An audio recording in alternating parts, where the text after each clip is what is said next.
হেট মিয়া, আপনি ক্যামেরার সামনে বিড়ি খাইতেছেন?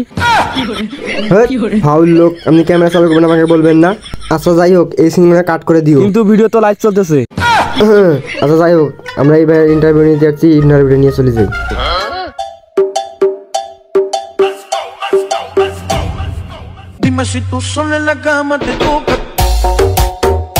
তো সুপ্রিয় দর্শক মন্ডলী, লাগবে আমাদের ভিউজ, তাই আমরা আছি 362 নিউজ।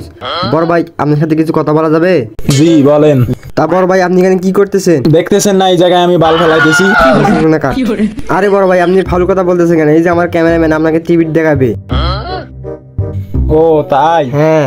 আমি বুঝতে পারিনি। তা আপনি এখানে মাছ মারতেছেন? জি জি, আমি এখানে মাছ মারতেছি।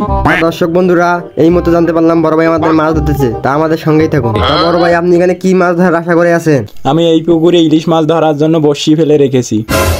এই পুকুরে ইলিশ মাছ চাষ হয়? জি জি, এই পুকুরে ইলিশ মাছ ছাড়াও আরো অনেক রকম মাছ আছে। তো বন্ধুরা, দেখতে পাচ্ছেন এই মুহূর্তে ভাইয়ের মুখ থেকে শুনতে পারলাম এই পুকুরে নাকি ইলিশ মাছ চাষ হয়। এইটুক পুকুরে নাকি বড় ভাই আমাদের ইলিশ মাছ চাষ করে, তা আমাদের আরো কিছু জানা আছে। তো বড় ভাই, এখানে ইলিশ মাছ আর কি কি মাছ চাষ করেন? তা বড় ভাই, আমরা তো জানি ইলিশ মাছ নদী এলাকায় হয়, তা আপনার এই পুকুরে কেমনে সম্ভব আমাদের একটু বলেন, আমরা শুনতে চাই। পরিমণি যদি স্বামী ছাড়া বাচ্চার মা হতে পারে, তাহলে আমার এই পুকুরে ইলিশ মাছ কেন হবে না? তাইলে বড় ভাই ঠিক আছে। তো দর্শক বন্ধুরা, আপনারা এই মতো জানতে পারলেন যে এইটুক পুকুরে কেমনে ইলিশ মাছ চাষ হয়, কারণ বাংলাদেশ এখন আধুনিক হয়ে গেছে, স্মার্ট হয়ে গেছে, এখন সবই সম্ভব। তা বড় ভাই, আপনি ইলিশ মাছ চাষ করে কেমন লাভবান হইতেছেন তা আমাদের একটু বলেন। আমি এই মাছ চাষ করে লাভবান হচ্ছি এই কথা আপনাকে বলে আপনি সাংবাদিকতা বাদ দিয়ে মাছ চাষ করার ধান্দা করতেছেন?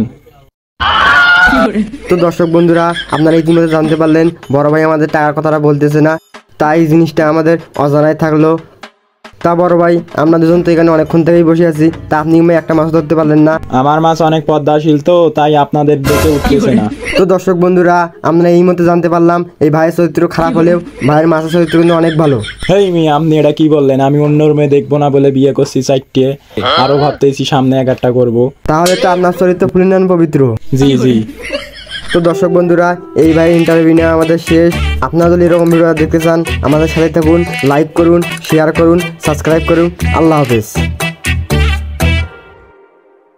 Too many thoughts on my mind, I can't sleep at night, so I just keep writing. I don't need no help, I don't need opinions, so don't waste my time then.